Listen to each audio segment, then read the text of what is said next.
So hi everyone, we are live here. My name is Andres Tapia, Head of Marketing at Project A, and today I'm going to be your host. With me today here is Wolfgang from Jägermeister. After 11 years working for Red Bull as a Senior Brand and Marketing Manager, Wolfgang Moller joined in 2011 Mass Jägermeister as Global CMO. Today he's going to talk to us about how marketing is done at Jägermeister. At the end of the session, we will have like around 5 minutes for Q&A. So please write in the chat in the right or request the mic if you wanted to directly ask your question. And after the Q&A, we will have as well, I will share a link in the chat. It's a link to another room where you will have the opportunity to talk directly to Wolfgang. So without further ado, Wolfgang, I give you the mic. Please present. Yeah, thank you so much. And thank you so much for all of you joining this session now. I know it's late, and I know it's almost time for a Jägermeister and a nice cold beer, but thanks for joining the session. I will share my screen now and just to share some slides about the topic that I want to talk today and give you a little bit of a background what Jägermeister is, because obviously normally it's just perceived as a shot, and obviously when you look at what we're doing, the key KPI is number of shots that we serve, and here you see the number 100 million. That's the number of shots most roughly that we served last year. Obviously. Pre-Corona, but this year does also look very promising. What I want to do now is talk a little bit more about magic versus logic, because I know that a lot of you have attended sessions where it was about marketing performance and data and everything, and I felt like as a conclusion of the day, maybe it's kind of cool to have kind of a case to talk about a real case and what we've done as Jägermeister to be close to our consumer and to really drive forward a little bit of purpose marketing. I know that's a big buzzword right now in the time of Corona and what we've done here. Just for you that don't know Jägermeister that well, so here we are. That's where we come from, Wolfenbüttel, Germany, a tiny little town. So all we do is made in Germany. All the Jägermeisters that you can drink in 130 countries in the world are served are produced and made in Germany exactly there. Here it is as well. So the company itself is from 1787, but Jägermeister was invented in the 30s last century. So we have more than 80 years of experience, and you see a lot of craft and love is put into the product. And I think that the interesting piece here as well is that you have a case where a company is successful with just one product, even though we are expanding now and have a little bit of a portfolio. But this is what it's all about.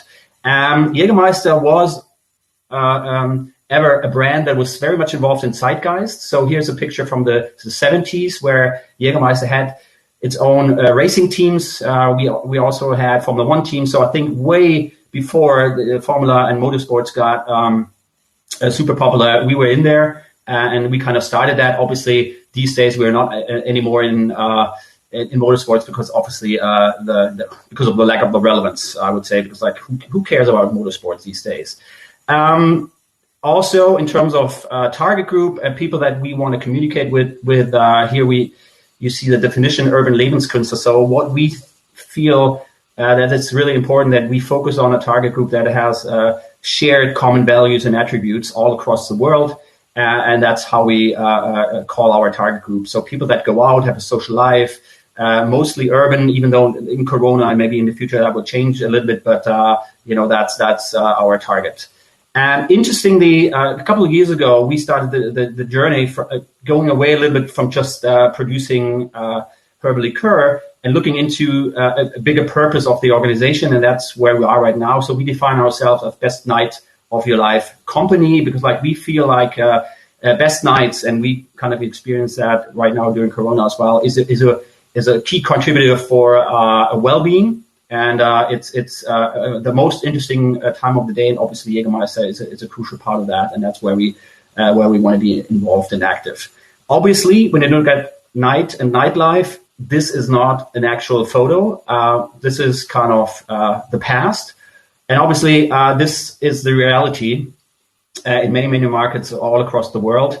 It's like lockdowns and nightlife under a severe threat.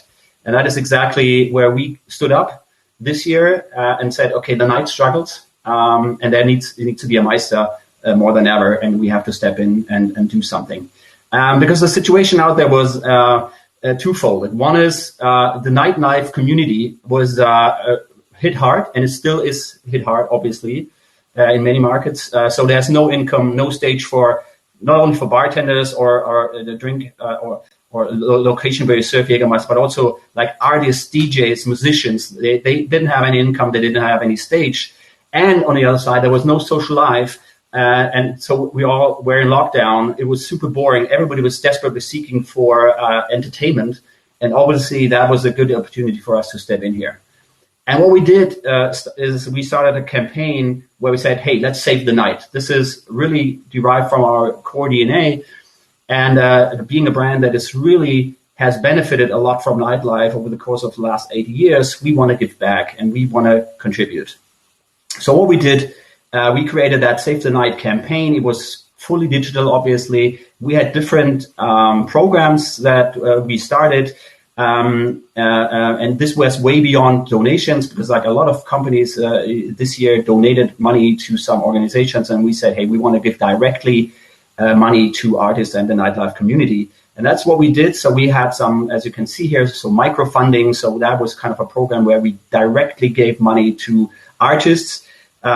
We had Meister classes, so that is more a topic that obviously we kind of stole. So we had Meisters that talked about their profession, their art, everything that they were interested in.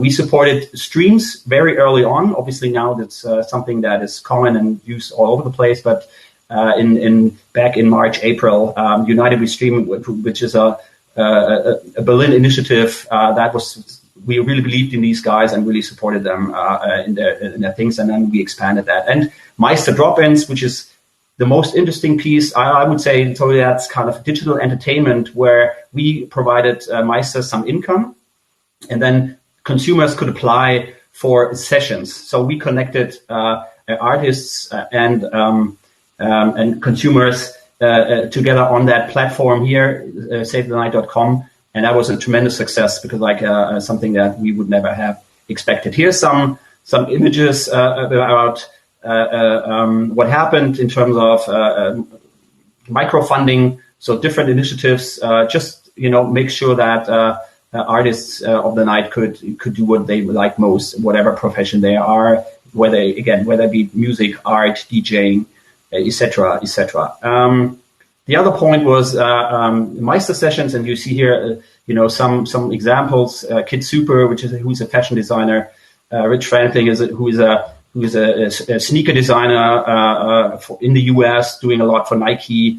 And you see at the very bottom on the left hand side, you see how it works. So you have a DJ, or you had a mixologist, and people could join in. So kind of what you do kind of on Zoom, but way more interesting, way more exciting. And that's something we did to really support the nightlife community. And of course, tying it back to who we are, obviously to our core business, we had a limited edition bottle, but it was not sold, but it was kind of, it was more, people could buy it, obviously, but all the money that went out of that, we contributed back to the nightlife community all over the world.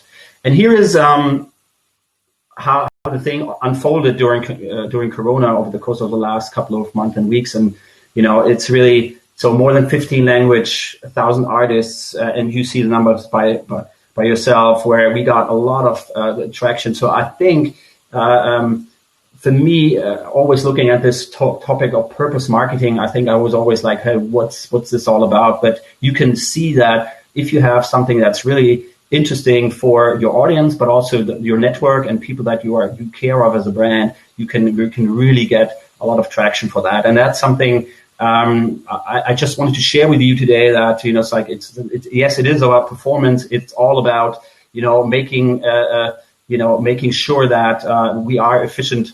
But at the very end, there is an idea, and at the very end, you have to have a strong brand that really matters and brings something to life where people care about.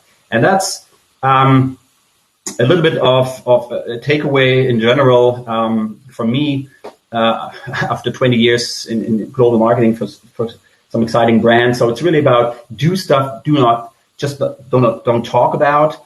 I think that's really important for the bigger the brand is and the bigger the corporation is. I think it's very crucial to do that. It's about people, not brand KPIs.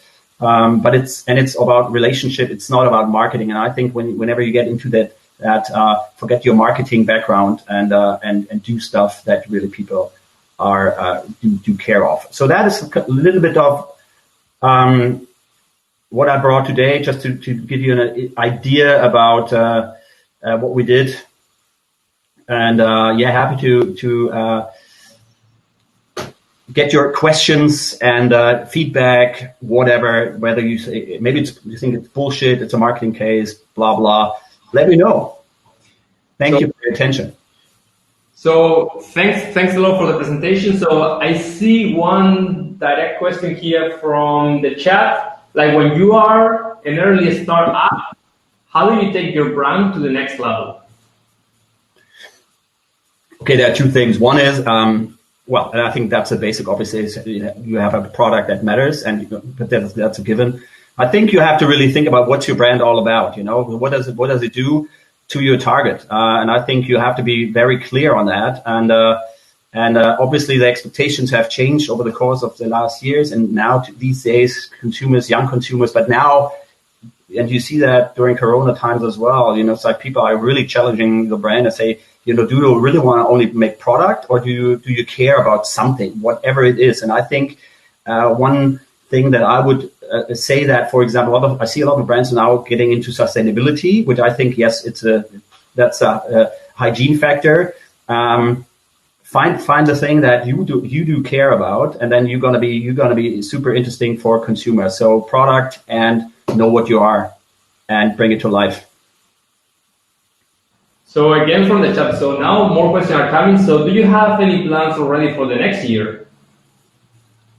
Say that again. The plan for next year? Yeah, what are your plans? So do you have any plans already for the next year? Well, the interesting point is that, of course, we had some plans, but obviously, given the situation right now, we continue what we're doing right now, because obviously that effing pandemic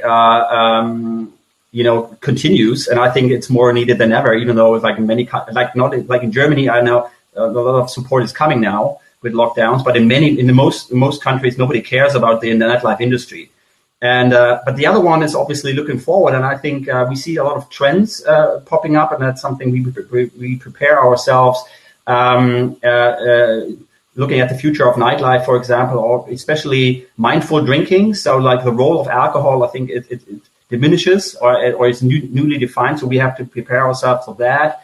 Hybrid of on and off experiences is definitely something that will happen, and we have to look into that. So and obviously new formats of experiences.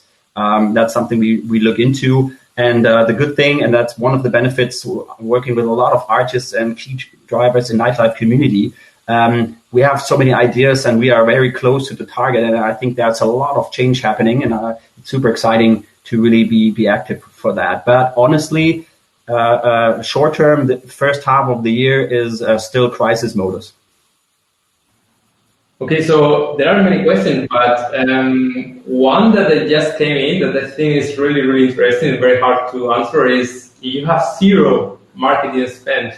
What would you do to bring Jägermeister to the people? I would go out, talk to people, and make them as excited as myself about what this is all about. First, obviously product, and then more about the story and the marketing. I think and then you start. I was kind of raised as a marketing professional in times of word of mouth. And I think a lot of these things are still happening these days. Well, in a different format with influencers and digital, but I think it's still the very same mechanic. You have to have people that spread the message about that the thing that you believe in is the best thing ever, and makes the life of people better. Okay, another one here is like, what are your thoughts on brands taking a position on social and political issues. And as an example is the Coinbase controversy. I don't know that one. Maybe Jennifer, or do you know Wolfgang? Which one was that one? The Coinbase controversy. I didn't hear that, but I think answering your question, because it's a very delicate one for brands, and I think it's a very relevant, it's a very good question. I would say, and this is something I stole from Nike, is the approach of be, do, say. And of course, if you do something and if you have a voice in that whole context, first of all, make sure that you as an organization or brand really stand behind what you're talking about and that you are like living it in your organization. If you don't do, you better shut up. Example is, for example, what we do in nightlife, because like we feel like, hey, we have something to say. And obviously we get into topics like gentrification, the closing of clubs. I'm living in Potsdam, close to Berlin. Berlin is it's like even before Corona, it's a more political topic. And we feel we have the right to step in there. But there are so many other topics that we as an organization have nothing to say. And we, unless someone asks us, really should be careful to talk about things because it's not authentic at all.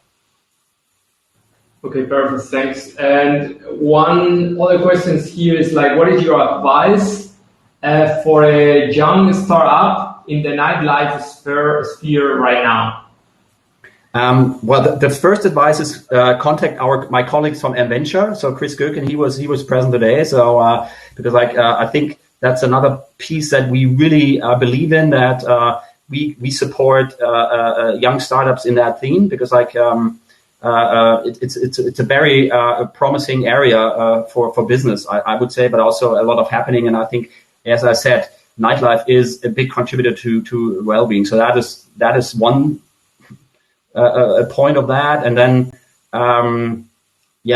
just make sure that you add benefit to what is happening in your environment wherever you are active. Okay, perfect. So I'm gonna post a link to Wonder. So if you wanted to keep talking to Wolfgang, please follow this link. It will bring you to a different tool where you can directly ask all your questions to him. So I will gonna be there. So Wolfgang, please go to the chat and click in there as well, so we can all meet in there. I really try to go there. If I'm a little bit late because I don't find the way, please excuse me.